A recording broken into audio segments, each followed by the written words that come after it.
Hello mga mare, samahan nyo nga pala kami ngayon for today's video nga mga mare. Papakita ko sa inyo kung saan nga ay gumala kami ng aking love doon sa MOA. Ayan, lakad-lakad daw kami dalawa lang kami, mga masyal kami bago siya umuwi. Day 4, 2 days na lang before aalis na siya mga mare. Ayan, nagumala pala kami dito at ayan, feel niya yung paggala namin dalawa. And then sumakay nga kami sa Ferris wheel. Ayan, punta na kami doon. At ayun nga siya, binibidyohan niya nga ako mga mare. So let's go. Vlogger yan. Marin daw siya mag-video mga mare. Pero iba-iba lang yung mga video niya. Pero okay lang yan mga mare. At na-enjoy namin kami kung magkasama kami dalawa. Ayan, video nga kami dalawa dyan. Ayan, selfie pag may time. Ayan.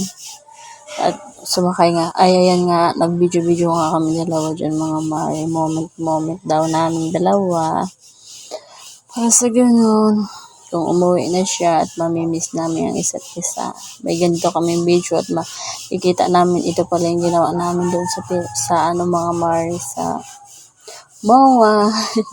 Shout out din pala sa mga, ayan, si Kuya dyan. Shout out pala sa inyo. Ayan, kami dalawa, magkahalbingan. Sana all na lang mga mare. Dati pinapangarap ko pa lang na magkasama na kami after 4 years. 4 years long distance relationship, paglagbit na kami and pang second time na ito mga mare. 2024, una nga namin kita sa pagkakaalala niya mga mares. 2023, July 2023. Kaya ang happy ni Aling Inday ninyo doon. And then, ayan nga ang mga mare. Nag-uumpisa naman nga tumaba si Aling Inday nyo kasi puro kami kain dalawa. Pag-uwi niya ng mga mare, puro lang kami kain. Pero sana,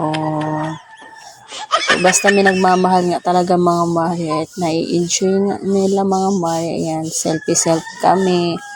Nag-picture nga kami dalawa dyan mga mare. Ayan. Tapos, ayan nga mga mare. Nakahag na siya sa akin. Ayan. So, ayun nga lang for today's video mga mare. Thank you for watching. Bye-bye.